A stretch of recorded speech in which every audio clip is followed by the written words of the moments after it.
ఆ క్రొత్త నిబంధన అనేది రాబోతుంది, మీరు జాగ్రత్తగా ఉండండి చెప్పి దేవుడు మాట్లాడుతున్నాడు. ఆ నిబంధన ఏంటో మనం తర్వాత మాట్లాడుకుందాం, ఓకేనా? ఒక నిబంధన అయితే చేస్తానంటున్నాడు. తర్వాత చూడండి, మత్తయి గారు రాసిన సువార్త 26వ అధ్యాయము 27, 28 వచ్చిన చదవండి. మరియు ఆయన గిన్నె పట్టుకొని కృతజ్ఞతాస్తుతులు చెల్లించి వారికిచ్చి, దీనిలోనిది మీరందరూ త్రాగుడి, ఇది నా రక్తము, అనగా పాపక్షమాపణ నిమిత్తము అనేకుల కొరకు చిందింపబడుచున్న నిబంధన రక్తము. చూసారా? అంటే ఏమంటున్నాడు ఇక్కడ? ఏమంటున్నాడు? ఆయన ఒక గిన్నెని తీసుకున్నాడు, కృతజ్ఞతాస్తుతులు చెల్లించాడు, దీనిలోనిది మీరందరూ త్రాగుడి, ఇది నా రక్తము, అనగా పాపక్షమాపణ నిమిత్తము. అంటే ప్రభు అయినటువంటి యేసుక్రీస్తు రక్తంలో మనం అందరం కడగబడుతున్నాం. అంటే దేనికి? రోగాలు పోవడానిక, కుటుంబ సమస్యలు పోవడానిక, అప్పులు అవి తీరటానిక, పిల్లలు పుట్టకపోతే ఏమైనా పిల్లలు పుట్టడానిక? వీటన్నిటికీ కాదు ప్రియమైన దేవుడు అన్నదా. మనిషిలో ఉన్నటువంటి పాపాన్ని తీసివేయాలంటే ఒక మనిషి ఆ పాపాన్ని తనంతట తాను తీసుకువేసుకోగలిగేటువంటి శక్తి ఉందా? లేదు. ఒకవేళ మన తరపున ఎవరైనా మన కుటుంబంలో మన పాపాలను తీసివేయగల శక్తి ఏమైనా ఉందా? ఎందుకు లేదు? ఎందుకు లేదు? అందరూ పాపము చేసి దేవుడు అనుగ్రహించిన మహిమను కోల్పోతున్నాం కాబట్టి మనకి మనంతట మనమే పాపాలను తీసుకునేటువంటి పరిస్థితుల్లోకి వెళ్ళిపోయాం అన్నమాట. అవునా? ఎవరి దగ్గరైనా ఒక డబ్బు తీసుకున్నాం అనుకోండి, ఆ డబ్బు మనం తిరిగి ఇవ్వకుండా అప్పును ఎగ్గొట్టేసాం అనుకోండి, అవునా? వాళ్ళు అడిగినంతకాలం అడుగుతారు. తర్వాత తీసుకున్న వాళ్ళు రివర్స్ అయ్యారు అనుకోండి, వాళ్ళు ఏం చేస్తారు? ఏదన్నా చేయగలిగే వాళ్ళు అయితే కేసు పెడతారు, ఏమి చేయలేని వారైతే వదిలేసేస్తారు. ఓకే, బాగానే ఉంది. ఎప్పుడో ఒక వ్యక్తికి ఆ అప్పు తీసుకున్నటువంటి వ్యక్తి మారు మనసు వచ్చింది. మారు మనసు రాగానే ఏమనుకున్నాడు తెలుసా? అరే, పలానా దగ్గర నేను డబ్బులు తీసుకున్నాను కదా, ఆ డబ్బులు వాళ్ళకి తిరిగి ఇచ్చేయాలని చెప్పి వెళ్ళిపోయి ఆ డబ్బులు తీసుకొని వెళ్ళి తిరిగి ఇచ్చేసాడు. ఓకే, ఇప్పుడు చేసిన పాపం పోయిందా? ఉందా? పోయిందా? పోయింది. ఇంకొక సందర్భంలో ఏం చేశాడంటే, ఒక అబద్ధం ఆడటం వల్ల అవతల వ్యక్తికి శిక్ష పడింది, అంటే ఒక ప్రమాదం జరిగింది. ఓకేనా? ఇప్పుడు మారు మనసు పొందినటువంటి వ్యక్తి అప్పు అయితే చెల్లించాడు, ఓకే. ఇతని వలన అవతల వ్యక్తికి ఒక ప్రమాదం జరిగింది, దానిని ఎలా తీసివేసుకోగలుగుతాడు చెప్పండి? లేదు, ఎవరో ఒక వ్యభిచారం చేసే వ్యక్తి ఉన్నారనుకోండి, తప్పు చేసేసాడు, పాపక్షమాపణ కావాలని కోరుకున్నాడు, దేవుడి దగ్గరకు వచ్చాడు, పశ్చాత్తాపం దగ్గర పొందుకున్నాడు. పశ్చాత్తాపం పొందుకున్న తర్వాత చేసిన తప్పు తీసివేసుకోవడానికి ఆ చేసినటువంటి తప్పు వల్ల వచ్చినటువంటి పాపం ఏదైతే ఉందో దాన్ని తీసివేయగలుగుతాడా? తీసివేయలేడు. మరి ఎలా? ఎలా అంటే ప్రభు అయినటువంటి యేసుక్రీస్తు వారు శరీరధారిగా ఈ లోకానికి రావడానికి కారణం ఏంటో తెలుసా? మనం ఏ రక్తంతో అయితే ఈ భూమి మీద ఉన్నామో, ఏ శరీరం అయితే మనం కలిగి ఉన్నామో, అదే శరీర ఆకారంలో ఆయన ఈ లోకానికి రావడం జరిగింది. చాలామంది ఏమనుకుంటారు తెలుసా? యేసుక్రీస్తు వారు ఈ లోకానికి శరీరధారిగా వచ్చాడు కదా, వచ్చినటువంటి ఆయన దేవుడు కనుక, దేవుడైతే సిలువలో ఆయన సిలువ వేసేటప్పుడు ఆయనే కాపాడుకోలేనటువంటి ఆయన మనలందరినీ ఎలా కాపాడుతారనే ప్రశ్న వేస్తున్నారు లేదా? వేస్తున్నారు లేదా? ఒకవేళ ఆయన సిలువలో ఎక్కలేదనుకోండి, మరి మనందరి పరిస్థితి ఏంటో ఒకసారి ఆలోచించండి. అందుకనే ప్రభు అయినటువంటి యేసుక్రీస్తు వారు పవిత్రమైనటువంటి రక్తం, ఆయన మనలాంటి మానవ దేహంతోనే ఉండే, మనకు ఎలాంటి కోరికలు వస్తాయో, మనకు ఎలాంటి ఆలోచనలు ఉంటాయో, మనకు ఎలాంటి ఆకలి అయిద్దో, మనకు ఎలాంటి బాధలు ఉంటాయో, మన పిల్లల మీద ఎలాంటి మమకారాన్ని మనం కలిగి ఉంటామో అన్నీ కూడా యేసుక్రీస్తు వారికి కలిగినా సరే ఆయన ఏం చేశాడు తెలుసా? ఆయన శరీరాన్ని ఆయన జయించి ఆయన మనందరి పాపక్షమాపణ నిమిత్తం ఆయన రక్తాన్ని సిలువలో ప్రోక్షణ చేశాడు. అందుకని ప్రభువైనటువంటి యేసుక్రీస్తు వారి రక్తం ఏమవుతుంది? పాప క్షమాపణ నిమిత్తం. అక్కడ ఏమన్నాడు చూడండి మళ్ళా, ఇది నా రక్తము అనగా పాప క్షమాపణ నిమిత్తము అనేకుల కొరకు చిందింపబడుచున్న నిబంధన రక్తము. అంటే పాప క్షమాపణ నిమిత్తం మాత్రమే యేసుక్రీస్తు వారి రక్తం చిందింపబడింది. అవునా కదా? పాప క్షమాపణ నిమిత్తం చిందింపబడిన తర్వాత మనం దేవుళ్ళకి వచ్చిన తర్వాత దేవుడు మనకి ఏదైనా కార్యాలు చేస్తే చేయొచ్చు, అది వేరే విషయం. అవునా? ఇప్పుడు ఒక ముఖ్యమంత్రి ఉన్నాడు అనుకోండి, ముఖ్యమంత్రి బాగా నేను దగ్గర సంబంధమైన చుట్టాను అనుకోండి, నేను ఆయన దగ్గరికి అంతకుముందు ఎప్పుడు వెళ్ళలేదు అనుకోండి, అవునా, నాకు ప్రాబ్లం వచ్చిందో ఇబ్బంది వచ్చిందో ఇంకోటో ఏదో అయింది, నేనేం చేశాను, సంబంధాన్ని మరలా తిరిగి కలుపుకున్నాను. కలుపుకున్న తర్వాత ముఖ్యమంత్రి హోదాలో ఉన్నటువంటి ఆయన నాకున్నటువంటి చిన్న చిన్న సమస్యలు తీసివేయలేడా? తీసివేస్తాడు. అలాగే ప్రభు అయినటువంటి యేసుక్రీస్తు వారు నమ్ముకున్నటువంటి మనం అందరం కూడా మనకున్నటువంటి శరీర బలహీనతలైన, మానసిక సమస్యలైన, కుటుంబ పరిస్థితులైన వేటినైనా కూడా దేవుడు ఏం చేస్తాడు? మన అన్నిటినీ చక్కబెడతాడు. అయితే మనం మాత్రం దేవుడి దగ్గరికి ఎందుకు వెళ్ళాలి? పాప క్షమాపణ నిమిత్తం మాత్రమే మనం వెళ్ళాలి. అంతేకాని దేవుడిని నమ్ముకోవటం వల్ల నాకు ఈ సమస్య పోయింది, దేవుడిని నమ్ముకోవడం వల్ల నా ఈ కోర్టులో కేసు పోయింది, దేవుడిని నమ్ముకోవడం వల్ల మా కుటుంబంలో ఈ పిల్లలకు పెళ్లి జరిగింది, అందువల్లే నేను దేవుళ్ళకు వచ్చాననే మాట ఒకవేళ ఎవరైనా అంటే వాళ్ళు ఇంకనూ రక్షణ భాగ్యంలో రాలేదని అర్థం అన్నమాట. అందుకనే అనేకుల కొరకు చిందింపబడినటువంటి రక్తము పాప క్షమాపణ నిమిత్తం మాత్రమే చిందింపబడింది. ప్రియమైన దేవుని వాళ్ళ తర్వాత చూడండి, కొరింథీయులకు రాసిన మొదటి పత్రిక 11వ అధ్యాయం 25వ వచనం చదవండి. ఆ ప్రకారమే భోజనమైన పిమ్మట ఆయన పాత్రను ఎత్తుకొని, ఈ పాత్ర నా రక్తము వలనైన క్రొత్త నిబంధన, మీరు దీనిలోని త్రాగునప్పుడల్లా ప్రభువు వచ్చు వరకు ఆయన మరణమును ప్రచురించుదురు. చూసారా? అంటే ఆ రక్తము ఏ పాత్రలో అయితే ఉందో ఆ పాత్రలో ఉన్న రక్తాన్ని మనం త్రాగినప్పుడు ఆ రక్తము వలన క్రొత్త నిబంధన, మీరు దీనిలోని త్రాగునప్పుడల్లా ప్రభువు వచ్చు వరకు అంటే ఏంటిది? ప్రభు అయినటువంటి యేసుక్రీస్తు వారు మొదట రాకడ రావటం ఎలా అయితే నిజమో, ఆయన రెండో రాకడ కూడా రావటం అనేది నిజమే. అయితే ఆయన రెండో రాకడ వచ్చేంత వరకు లేదా మన ప్రాణము పోయేంత వరకు కూడా ప్రభు అయినటువంటి యేసుక్రీస్తు వారు మరణమును మనం ఏం చేయాలంట? ప్రచురణ చేయాలంట. ప్రచురించడం అంటే ఏంటో తెలుసా? ఒక పాంప్లెట్ కొట్టి పాంప్లెట్లో యేసుక్రీస్తు వారి గురించి పూర్తిగా మరణం దాని గురించి రాసి ఆ పాంప్లెట్ ఊరు మొత్తం పంచుకుంటూ వెళ్తున్నాం అనుకోండి, ప్రచురణ చేసినట్ట. పాంప్లెట్ పంచితే పంచావు, ఓకే, బాగానే ఉంది. దాని గురించి 2 ముక్కలు తెలియపరచాలి కదా, అవునా? ఆ 2 ముక్కలు తెలియపరచడమే క్రీస్తు మరణ పునరుద్ధరణాన్ని ప్రకటించడం. ప్రియమైన దేవుని వల్ల అందుకనే ఇలాంటివన్నీ మనం చూస్తున్నప్పుడు మనం అర్థం చేసుకోవాలి. అయితే ఈ ప్రభు అయినటువంటి యేసుక్రీస్తు వారు మరి ఇదే కొరింథీయులకు రాసినటువంటి మొదటి పత్రిక 11వ అధ్యాయము 26వ వచనం కూడా చదవండి. మీరు ఈ రొట్టెను తిని ఈ పాత్రలోని త్రాగునప్పుడల్లా ప్రభువు వచ్చు వరకు ఆయన మరణమును ప్రచురించుదురు. అంటే జ్ఞాపకం చేసుకోవాలి. ఆ జ్ఞాపకం ఏంటి? క్రీస్తు మరణ పునరుద్ధానాన్ని జ్ఞాపకం చేసుకోవాలి. జ్ఞాపకం చేసుకుని దాన్ని మనం ప్రచురణ చేయాలన్నమాట. తర్వాత చూడండి 10వ అధ్యాయము 16-17 చూడండి. ఇదే కొరింథీయులకు రాసిన పత్రిక 10వ అధ్యాయము 16-17. మనము దీవించు ఆశీర్వచనపు పాత్రలోని త్రాగుట క్రీస్తు రక్తములు పాలు పంచుకున్నట్టే కదా. అంటే చూడండి, మనం ఏం చేస్తున్నాము?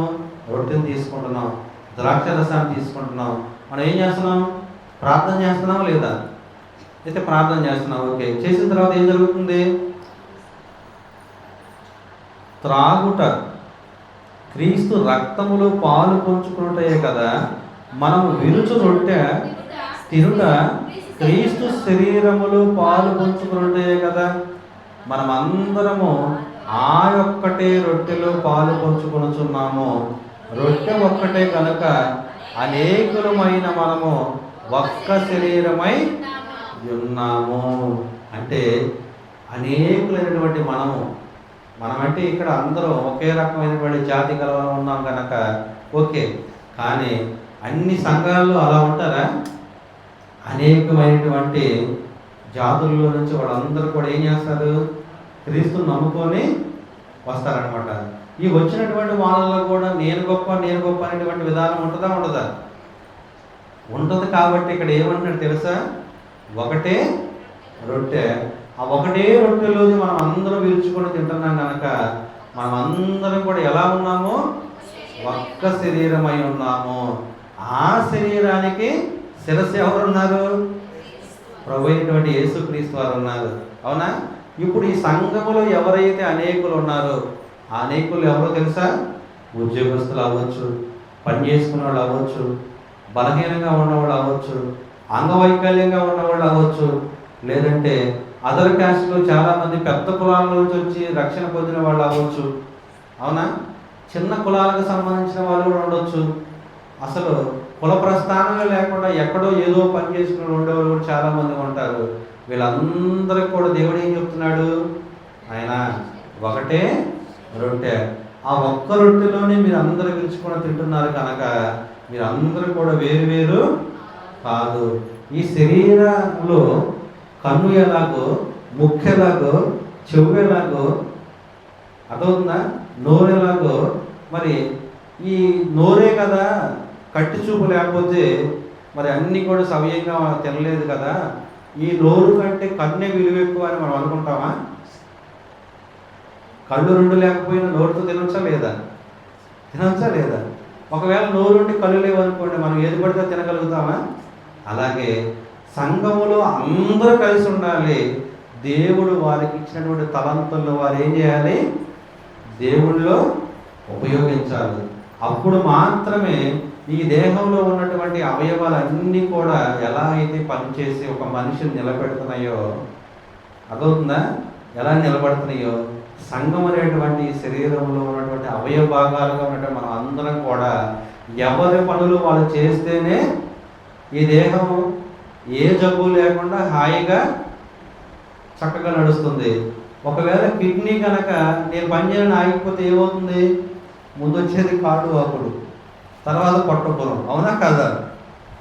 అంటే అవయవాల్లో ఏదైనా సరే అన్నీ కరెక్ట్గా ఉంటేనే ఈ దేహం బాగున్నట్టు అనమాట. అలాగే సంఘంలోకి వచ్చినటువంటి ప్రతి ఒక్కరు కూడా దేవుడు ఎవరికి ఎంత తలంతు ఇచ్చాడో ఆ తలంతుని వాళ్ళు ఏం చేయాలి? తలంతు అంటే డబ్బులు కాదు, అదవుతుందా?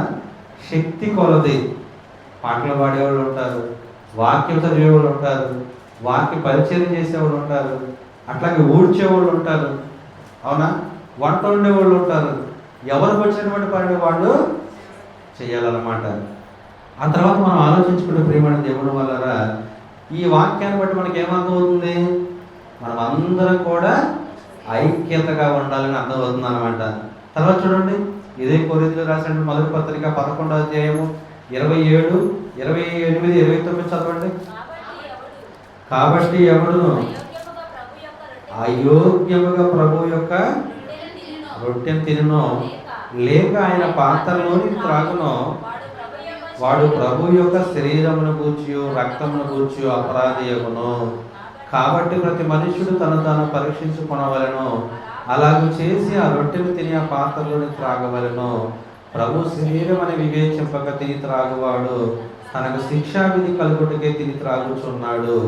ఇందువలనే మీరు అనేకులు బలహీనులు, రోగులై ఉన్నారు, చాలా మంది నిద్రించుచున్నారు. అవునా కదా? చాలా మంది నిద్రించుచున్నారంటే చనిపోయి ఉన్నారా, బతికున్నారని అర్థమా? ఏంటి రొట్టె ద్రాక్ష రసం తీసుకుంటా కూడా చనిపోయి ఉన్నారా? రొట్టె ద్రాక్ష రసం తీసుకుంటే ఏమవుతుంది? నిత్య జీవం కలదని దేవుడు చెప్పాడు కదా. ఈ రొట్టె ద్రాక్ష రసం తీసుకుంటే నిత్య జీవం వచ్చిందని దేవుడు చెబుతుంటే, ఇదే రొట్టె ద్రాక్ష రసం తీసుకొని మరలా వీళ్ళందరూ ఏం చేస్తున్నారు? నిద్రించుచున్నారు. అంటే పాత జీవితాన్ని ఇంకా వాళ్ళు వదిలిపెట్టలేదు. ప్రేమని దేవుని వల్లరా, ఆ వదిలిపెట్టలేని వారి గురించి మాట్లాడుతున్నాడు. ఎవరైతే మీరు పాత జీవితాన్ని వదిలిపెట్టలేదో, ఎవరిలో అయితే తగ్గింపు గుణం అనేది రాలేదు, ఎవరిలో అయితే విశ్వాసం అనేది అభివృద్ధి చెందట్లేదు, వీళ్ళందరూ కూడా ఎవరికి వారే విమర్శించుకోవాలంటున్నాడు. కానీ ఇదిగో మీ తరపున పాస్టర్ గారి దగ్గరికి వెళ్ళి నాకు అరగతుందో లేదో చెప్పు నేను ఏమన్నా అడగమంటున్నాడా? అప్పుడు ఒకవేళ అలా అవకాశం ఉందనుకోండి, ఏమైందో తెలుసా? మొన్న ఒక యూట్యూబ్లో చూశాను నేను. యూట్యూబ్లో ఏం చూశానంటే, ఒక విశ్వాసి చర్చికి రావట్లే, ఓకేనా? ఈ చర్చికి రాకపోతుంటే పరిమాణం దేవుని వల్లరా ఆ విశ్వాసికి దైవ సేవకులు ఫోన్ చేశారు. ఫోన్ చేసి నాకు ఏమని అడుగుతుందో తెలుసా? అయ్యా, విశ్వాసం అంటున్నాడు, నాకైతే రావడానికి కుదరట్లేదు, నాకు పని బిజీగా ఉంది, ఇంకేమైనా అవకాశం ఉందా నాకు పరలోకం రావడానికి అడుగుతున్నాడు. ఎవరు? విశ్వాసి. దైవ సేవకులు ఏమని అడుగుతున్నాడు? నువ్వు ఎందుకు రావట్లేదని అడిగినందుకు విశ్వాసీలు అడుగుతున్నాడు. ఏమని? ఈ మార్గం కాకుండా, అంటే నేను ఆదివారం ఆరాధనకు రావడానికి అవకాశం లేదు కాబట్టి ఇలా కాకుండా ఇంకేదైనా మార్గం ఉందా అని అడుగుతున్నాడు. ఏంటా మార్గం? లంచం. అర్థమవుతుందా? ఆ దైవ సేవకులు 10,000 అడిగారు. అయ్యా మరి 10,000 అయితే నేను యాడ్ నుంచి తెచ్చుకున్నానయ్యా అంటే, నేను నా ఒక్కడ కనుక్కుంటున్నావా? పైన పౌలు గారు ఉన్నారు, పేదరు గారు ఉన్నారు, తల కొంచెం ఇయ్యాలిగా. డబ్బులు ఇస్తే పరలోకం వస్తుందా? మరి విశ్వాసులు ఎలా ఉన్నారు? అజ్ఞానంగా ఉన్నారు. ప్రేమ దేవుని వల్ల ఆ పరలోకం అనేటువంటి పదానికి కూడా అర్థం తెలియకుండా, ఈ రొట్టె ద్రాక్షారసం అంటే ఏంటో అర్థం తెలియకుండా ఇష్టానుసారంగా వాళ్ళు రకరకాలుగా లోకాచారాల్లో ఉండి, లోకంలో ఉన్న మనుషులు ఎలా అయితే డబ్బుతో అయితే లేదా ఒక వస్తువుతోనే వాళ్ళ మనసును మార్చుకొని వారికి కావలసింది రాబట్టుకోవాలనుకునేటువంటి ఆలోచనలు ఏదైతే ఉన్నాయో వాటిని అన్నిటిని సంఘంలో తీసుకొచ్చి ఏం చేస్తున్నారు? దేవుడు కూడా అప్లై చేసేస్తున్నారు అన్నమాట. అందుకనే చూడండి, 26 చదువుదాం మరలా. ఇదే కొరింథీయులకు రాసిన పత్రిక 11:26 చదవండి. మీరు ఈ రొట్టెని తిని పాత్రలోనే త్రాగినప్పుడల్లా ప్రభువు వచ్చే వరకు ఆయన మరణమును ప్రచురించుదురు. కాబట్టి ఎవడు అయోగ్యముగా ప్రభు యొక్క రొట్టెను తిననో లేక ఆయన పాత్రలోని త్రాగునో వాడు ప్రభు యొక్క శరీరమును గూర్చి రక్తమును గూర్చి అపరాధి అగును. అసలు ఈ రొట్టెను తీసుకోవడానికే అపరాధులుగా ఉన్నటువంటి మనము నిరపరాధులు అవడానికి, అది పోయి మరల ఏమవుతుంది? ఇక్కడ రివర్స్ అయిపోతుంది ప్రేమ దేవుని వల్ల. అందుకనే రొట్టె ద్రాక్ష రసంలో పాలు పంపులు పొందాలంటే చాలా జాగ్రత్తగా ఉండాలి. అవునా? ఏదో దైవ సేవకులు ఇస్తున్నారు కదా అని చెప్పి ఒక ఆచారంగా మనం ఒక ఆదివారం లేదంటే ఒక నెలలోకి వచ్చి ఒక రోజు, నెలకు 1 రోజు ఏదో ఒక క్రమం చొప్పున మనం రొట్టె ద్రాక్ష రసంలో పాలు పంపులు పొందుకుంటా ఒక రోజు ముందు మనం సిద్ధపాటు అని చెప్పి వెళ్ళిపోయి అక్కడ కూర్చొని ప్రార్థన చేసుకుని ఒకవేళ రొట్టె ద్రాక్ష రసం తింటున్నాం అనుకో, అప్పుడు దేవుడు ఏం చేస్తాడు తెలుసా?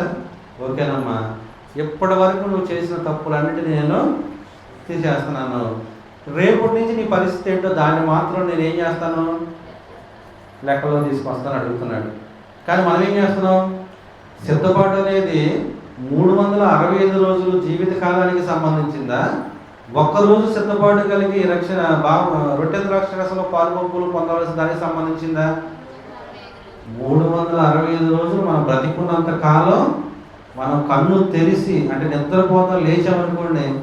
అందుకని మనం ప్రార్థన చేసినప్పుడు ఏమైనా ప్రార్థన చేస్తాం? అయ్యా స్వప్నం ముందు కూడా, అంటే కళలో కూడా మనం ఏదైనా తప్పుడు కళలు వచ్చినాయేమో దానికి కూడా క్షమించాయని మనం ప్రార్థన చేస్తామా లేదా? అంటే కళలో ఏదో తప్పుడు కళ వచ్చిన దానికే మనం క్షమించమని ప్రార్థన చేస్తున్నామే, మరి మనం నిజ జీవితంలో మనం చేసేటువంటి తప్పులు మరి ఎలా మనం పోగొట్టుకోవాలి? ప్రభు అయినటువంటి యేసుక్రీస్తు రక్తం కావాలి. అయితే అది మరలా అలాగే చేసుకుంటా మరలా ఆదివారం వచ్చేసరికి లేదంటే ఆ యొక్క రొట్టె ద్రాక్ష రసం తీసుకున్న రోజు వచ్చేసరికి ఆ రోజు మనం సిద్ధపాటు కలిగి ఏడ్చి ప్రార్థన చేసి రొట్టె ద్రాక్ష రసంలో పాలు పంపులు పొంది తెల్లారి మరలా మన లోకంలోకి వెళ్ళిపోతున్నాం అనుకోండి, ఇంకెప్పుడు మనం మారు మనసు పొందేది? దేవుడు మనకి ఎప్పుడు పరలోకం ఇచ్చేది? ఏమైనా నమ్మకం ఉందా మనకి మనం పరలోకం వెళ్ళగలుగుతాము? పర్వాలేదు, ఒక 50% నాలో మంచి గుణాలు మంచి లక్షణాలు ఉన్నాయి అని మనము ఒక సర్టిఫికెట్ తీసుకున్న విధంగా ఏమైనా నమ్మకం ఉందా? ఎవరికీ లేదు.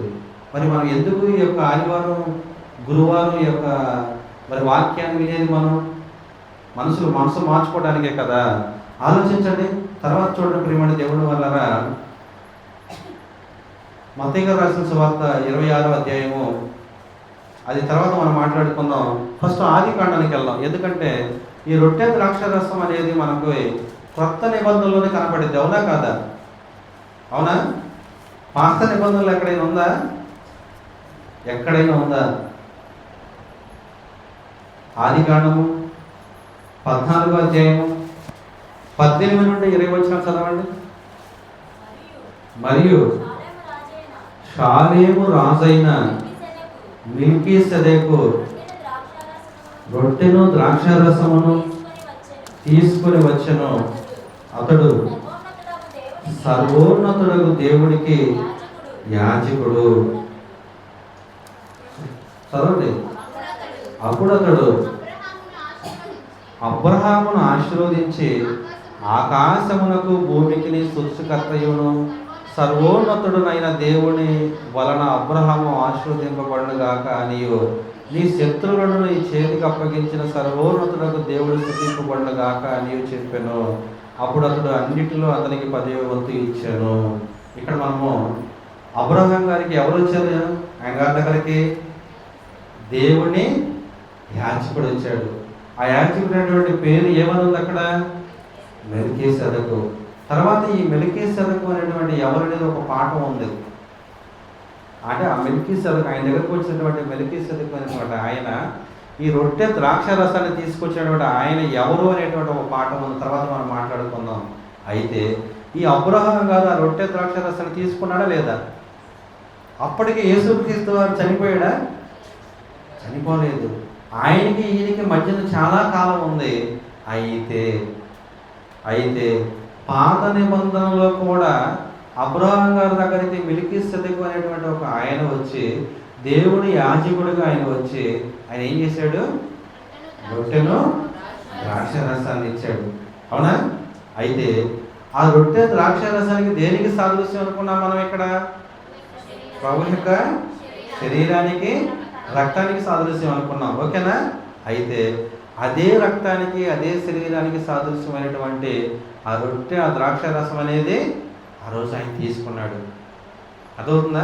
ఇంకొంచెం మనకు ముందుకు వెళ్తే ప్రియమైన దేవుడి వల్ల చివరికి ఒక్కటి చూసి ముగించేసుకుందాం.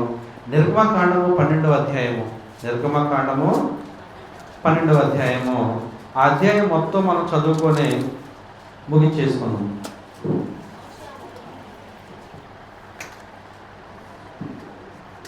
నిర్గమకాండము 12వ అధ్యాయం చదవండి. నేను చదువుతాను, చక్కగా మీరు వినండి. మోషే అహరోనులు ఐగుప్తు దేశములో ఉండగా యెహోవా వారితో ఇలాగ సెలవిచ్చెను. ఈ నెల మీకు మొదటిది, ఇది మీ సంవత్సరమునకు మొదటి నెల. మీరు ఇజ్రాయేలు సర్వ సమాజంతో ఈ నెల దశమి నాడు వారు తమ తమ కుటుంబంలో లెక్క చొప్పున ఒక్కొక్కడు గొర్రె పిల్లనైనను మేక పిల్లనైనను, అనగా ప్రతి ఇంటికి ఒక గొర్రె పిల్లనైనను ఒక మేక పిల్లనైనను తీసుకొనవలెను. ఆ పిల్లను తీసుకున్నట్టు ఒక కుటుంబం చాలకపోయిన ఎడల వాడు వాని పొరుగు వానికి తమ లెక్క చొప్పున దాన్ని తీసుకొనవలెను. ఆ గొర్రె పిల్లను పూజించుటకు ప్రతి వానికి భోజనము పరిమితిని బట్టి వారికి లెక్కింపు అప్పిపోవలెను. చూడండి ఇక్కడ 6 చూడండి. నిర్దోషమైన ఏడాది మగ పిల్లను తీసుకొనవలెను. అంటే ఒక గొర్రె పిల్లను అర్పణ అర్పించాలి. పాత నిబంధనలో ఒక గొర్రె పిల్లని పస్కా పండగకి అర్పణ అర్పించడానికి తీసుకువెళ్ళాలి. ఆ గొర్రె పిల్ల ఎలా ఉండాలంట? నిర్దోషమైనదిగా ఉండాలి. ఓకేనా? తర్వాత ఏడాది అంటే 1 సంవత్సరం నిండింది అయి ఉండాలి. తర్వాత మగ పిల్లని తీసుకొనవలెను. ఎందుకో తెలుసా? ఇది రాబోయేటువంటి ప్రభు అయినటువంటి యేసుక్రీస్తు వారికి ఒక ఛాయ. అదవుతుందా? గొర్రె పిల్ల దేనికి సాదృశ్యం? యేసుక్రీస్తు వారికి సాదృశ్యం. ఏడాది అంటే అది ఏడాది అంటే ఒక సంవత్సరానికి అది యవ్వన కాలంలోకి వచ్చేటువంటి స్థితి అన్నమాట. అవునా? ప్రభు అయినటువంటి యేసుక్రీస్తు వారు కూడా సిలువలో ప్రాణత్యాగం చేసేటప్పుడు ఆయన వయసు ఎంత? 33.5 సంవత్సరాలు. 30వ ఏట నుంచి ఆయన సువార్త ప్రకటన చేశారు కదా. అంటే ఆయన యవ్వన కాలంలో ఏం చేశాడు? సిలువలో ప్రాణత్యాగం చేశాడు. అందుకే ఇక్కడ గొర్రె పిల్లకు కూడా ఏముండాలి? సంవత్సరం నిండినదై ఉండాలి. తర్వాత ఏమనుంది ఇక్కడ? మగ పిల్లని తీసుకొని రావాలి అంటే మగదై ఉండాలి. అర్థమవుతుందా? ప్రభు అయినటువంటి యేసుక్రీస్తు వారు కూడా మరియమ్మ గర్భానికి మగపిల్లవాడుగా మొదటగా పుట్టాడు. ప్రియమైన దేవుని వల్ల రాదు. ఆ తర్వాత చూడండి, గొర్రెల నుండి అయినను మేకల నుండి అయినా దాన్ని తీసుకొనవచ్చును. ఈ నెల 14వ దినం వరకు మీరు దానిని ఉంచుకొనవలెను. తర్వాత ఇజ్రాయేలీయుల సమాజపు వారందరూ తమ తమ కుటుంబంలో సాయంకాలం ముందు దాన్ని చంపి దాని రక్తం కొంచెము తీసి తాము దాన్ని తిని ఇండ్ల ద్వార బంధపు 2 నిలువు కమ్మెల మీదను పై కమ్మెల మీదను చల్లి ఆ రాత్రి వారు అగ్ని చేత కాల్చబడిన మాంసమును పొంగని రొట్టెలను, చూడండి ఏమనుంది? పొంగని రొట్టెలను తినవలను. తర్వాత ఏమనుంది? చేదు ఆకుకూరలతో దానిని తినవలను. రొట్టె పొంగలేదనుకోండి, గట్టిగా ఉంటుందా మెత్తగా ఉంటుందా? గట్టిగా ఉంటుంది. అసలే రొట్టె గట్టిగా ఉంది, అందులో చేదు ఆకుకూర వేస్తే ఇంకా తింటారు ఎవరైనా? తినరు. మరి ఎందుకు దేవుడు అలా చేయించాడు? చెప్తున్నాడు, అరే ఐగుప్తు దేశంలో మీరు 430 సంవత్సరాలు బానిసత్వంగా ఉన్నారు కదా, మిమ్మల్ని విడిపించడానికి నేను ఎంత త్యాగం చేశానో, ఎన్ని అద్భుత కార్యాలు చేశానో, అయినా సరే మీరు మర్చిపోతారు. మర్చిపోయారో లేదా? ఎర్ర సముద్రం పాయలు చేయడం, మన్నాన్ని కురిపించడం, అగ్ని స్తంభాన్ని మేఘస్తంభాన్ని ఉంచడం, చెప్పులు అరగకుండా చెమట పట్టకుండా కాళ్ళకు వాపు రాకుండా వాళ్ళు నడిపిస్తే ఆఫ్టర్ మంచినీళ్ళ కోసం ఏం చేశారు? వాళ్ళు సనిగారు. అవునా? అందుకని దేవుడు ఏం చేస్తున్నాడో తెలుసా? ఇదిగో తరములకు ఇది మీకు కట్టడా. వీరేం చేయాలి? పొంగని రొట్టెను తీసుకోవాలి, చేదు ఆకుకూరను అందులో కలుపుకోవాలి. మీ పిల్లలు ఉంటారు చూసాము, మీకు పుట్టినటువంటి పిల్లలు. ఈ ఐగుప్తు దేశంలో జరిగింది కానీ, ఎర్ర సముద్రాన్ని పాయలు చేయటం కానీ, మన్నాన్ని కురిపించడం కానీ, అరణ్యంలో నేను చేసినటువంటి అద్భుత కార్యాలు ఏవైతే ఉన్నాయో అవన్నీ కూడా మీ పిల్లలకి తెలియదు కనుక ఈ కట్టడ అనేది మీ తరతరములకు ఉందనుకోండి, నాన్న ఏంది నాన్న ఈ పొంగను రొట్టె ఏంది, ఈ చేదు ఆకుకూర ఏంది, ఈ రకంగా ఎక్కడ తింటాం అసలు అని వాళ్ళు అడుగుతారు కదా. అప్పుడు మీరు చెప్పాలి ఏమని? రే ఐగుప్తు దేశం నుంచి దేవుడు మనల్ని కాపాడాడురా, మన పితరులు మన తాతల దగ్గర నుంచి మనల్ని కాపాడి ఈ దేశాన్ని స్వాస్థ్యంగా ఇచ్చాడు అని మనం చెబితే అప్పుడు దేవుడి నుంచి వాళ్ళు తొలగిపోకుండా ఉంటారన్నమాట. తర్వాత చూడండి, ఇంట్లో ద్వారబంధపు పై 2 నిలువు కమ్మెల మీద అడ్డు కమ్ముల మీద వాళ్ళు ఏం చేయాలి? ఆ రక్తాన్ని చల్లాలి. ఎందుకో తెలుసా? సంహార దూత వస్తుంది ఐగుప్తు దేశం మీదకి. ఆ సంహార దూత వచ్చినప్పుడు ఏ రక్తం అయితే ఆ యొక్క ద్వారబంధముల కమ్మి మీద ఉందో ఆ ఇంట్లోకి సంహార దూత రాదనమాట. ఈరోజు యేసుక్రీస్తు 2వ రాకడలో ఏమొస్తుంది? ఏమొచ్చింది? ప్రకృతి అంతా లయమైపోయిందా లేదా? ఈ లయమైపోయినప్పుడు యేసుక్రీస్తు వారి రక్తంలో కడగబడిన వాళ్ళు ఎవరైతే ఉన్నారో వాళ్ళ మీదకి ఏమి రాదు? మరణం రాదు. అర్థమవుతుందా? యేసుక్రీస్తు వారు మధ్యాకాశానికి వచ్చినప్పుడు భూమి మీద ఉన్నటువంటి నీతిమంతులు ఏమవుతారు? మేఘమండలం మీద ఎత్తబడతారా లేదా?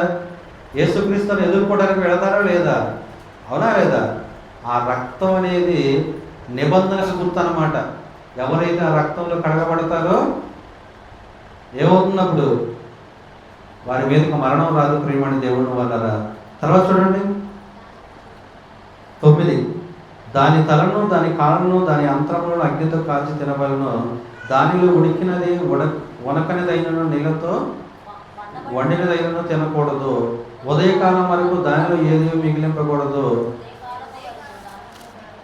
ఓకే, తర్వాత 11 చదవండి.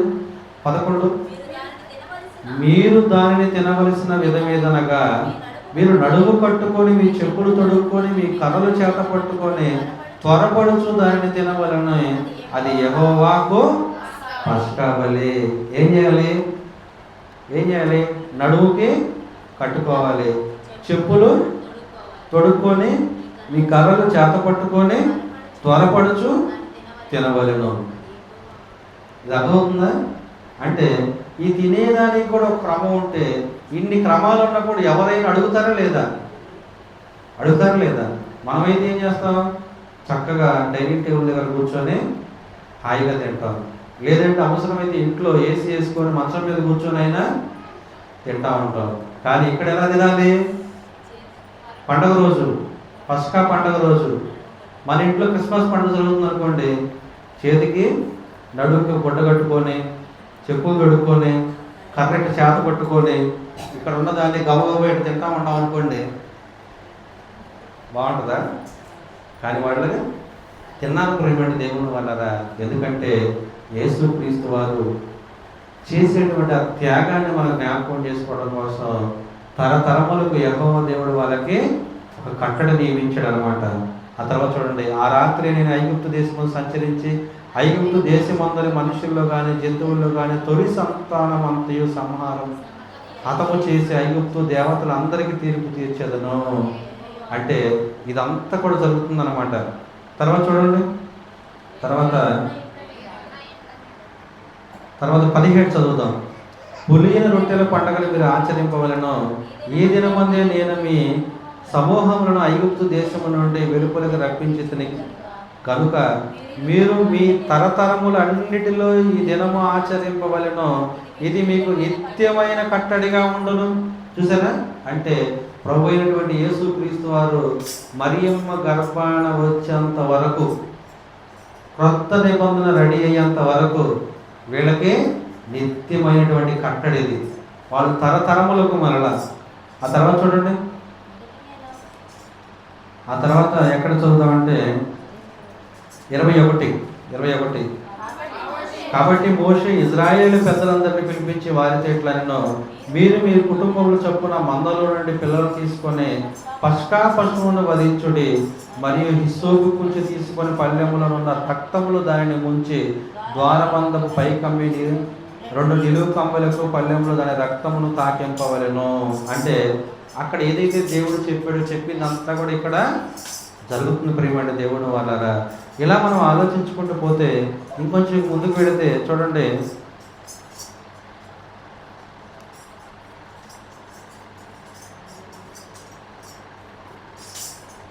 46 చదువుదాం. 43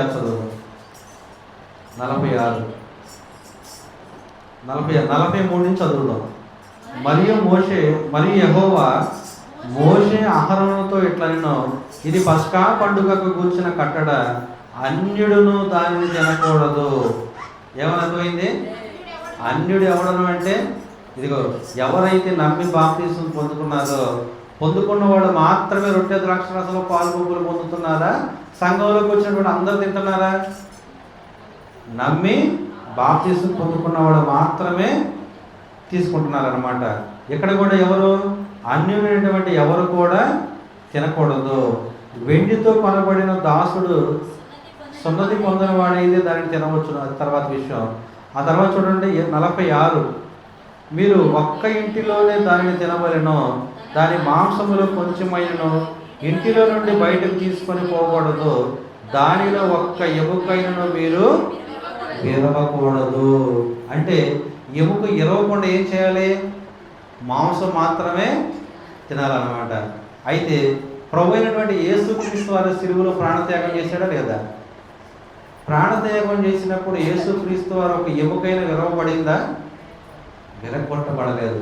అందుకని ఇక్కడ దానికి సాదృశ్యాన్ని చూపిస్తున్నాడు అనమాట. ఒక్క ఎముక కూడా విరవకూడదు.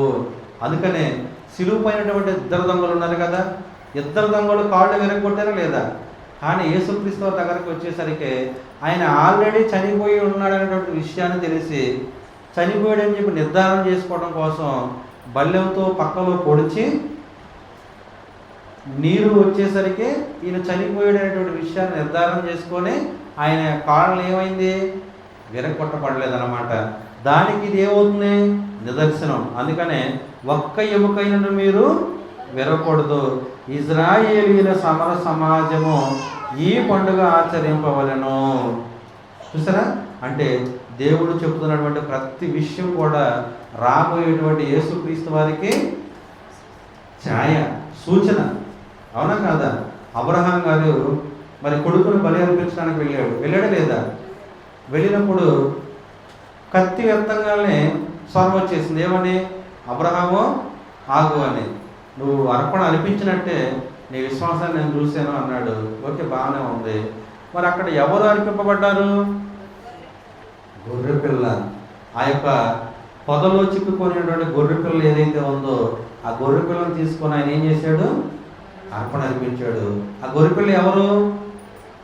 పోయినటువంటి యేసుక్రీస్తు ప్రియమైన దేవుని వల్లరా. అలాగే మరి అవ్వ ఆదాములకు ఉన్నటువంటి ఇద్దరు పిల్లలు ఉన్నారా? ఆ ఇద్దరు పిల్లల్లో హేబేలు ఏం చేశాడు? అర్పణ అర్పించడానికి ఏం తీసుకొని వెళ్ళాడు? గొర్రె పిల్లలను తీసుకొని వెళ్ళాడు. అవునా? మరి ఈయనైతే కయ్యోను పంట పొలాల్లో ధాన్యాన్ని అర్పణగా తీసుకొని వెళ్ళాడు.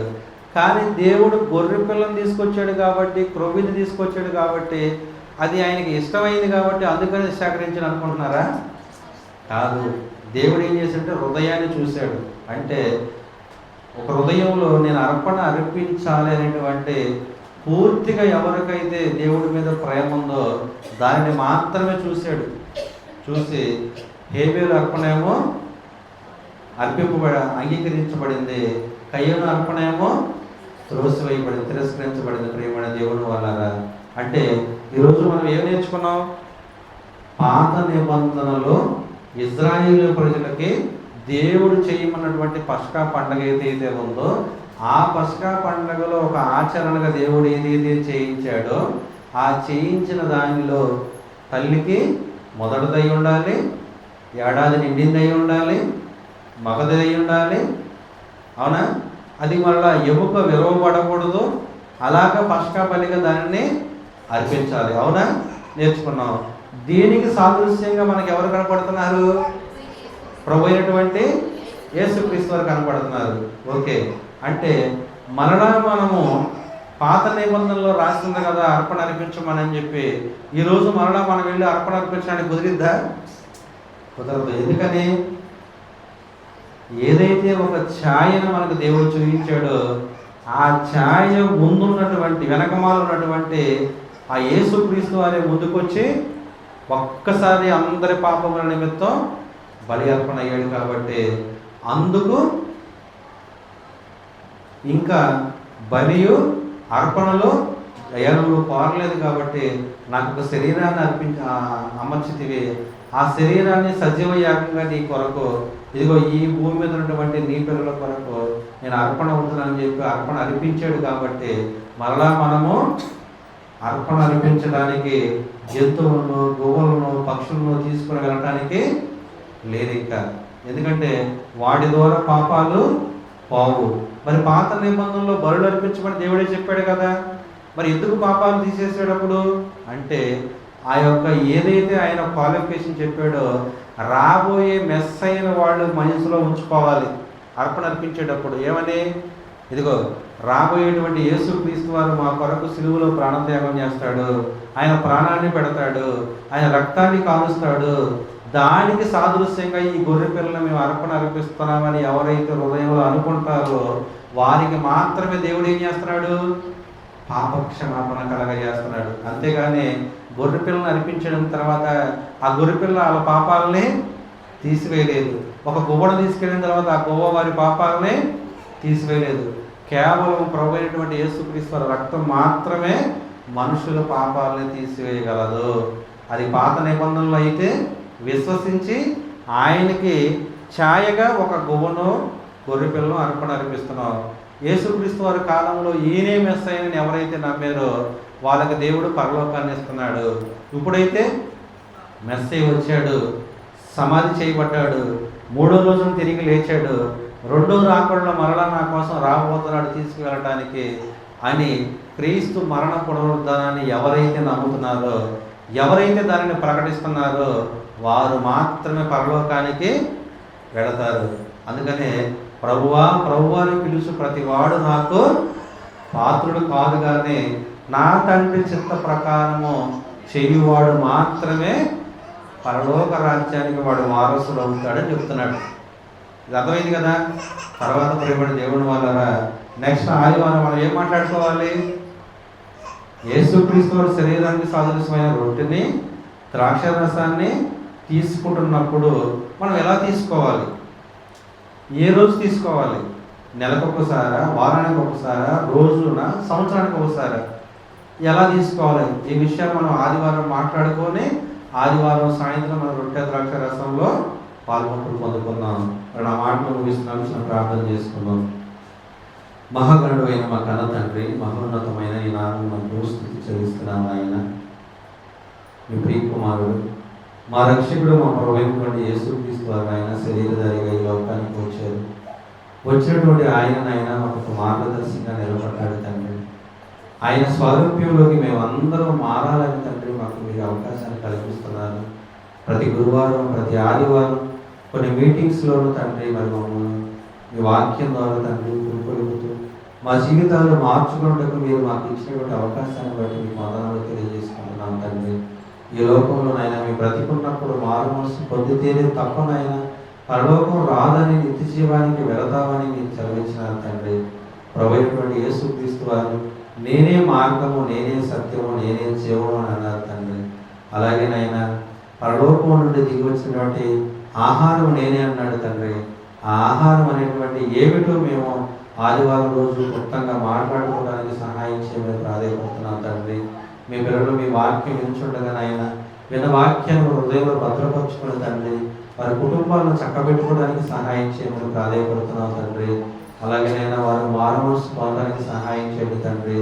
వారు విశ్వాసం కలిగి నమ్మకంగా మీ ఎడల తండ్రి వారు ఉండడానికి సహాయం చేయమని ప్రాధాన్యపడుతున్నాం తండ్రి. బల నమ్మకమైన దాసులు అనడానికి విధంగా మీ చేత మెప్పు పొందించుకునే విధంగా మా జీవితాలు మార్పు చెందడానికి ఈ వాక్యం మాకు ఉపయోగపడుతుందని మేము నమ్ముచున్నాం తండ్రి. అలాగే ప్రతి విషయంలోనే మీ కృపను, మీ కాపుదలను మా కుటుంబాల మీద ఉంచుకొని ప్రాధాన్యపడుతున్నాం నాయన. అపవాది తండ్రి మా కుటుంబాలకు చిచ్చిపెట్టి తండ్రి కుటుంబాల ఐక్యత లేకుండా నాయన, సమాధానం లేకుండా ఉండే విధంగా తండ్రి మరి చేస్తాం తండ్రి. అలాంటి పరిస్థితులు నాయన కుటుంబాలన్నీ కూడా నాయన మీ వాక్యంతో దినదినము అభివృద్ధి చెందడానికి సహాయం చేయమని ప్రాధాన్యపడుతున్నాం తండ్రి. వాక్యంతో మమ్మల్ని అందరినీ కూడా నాయన బలపరచండి తండ్రి. వాక్యంతో మమ్మల్ని అందరినీ కూడా స్థిరపరచండి తండ్రి.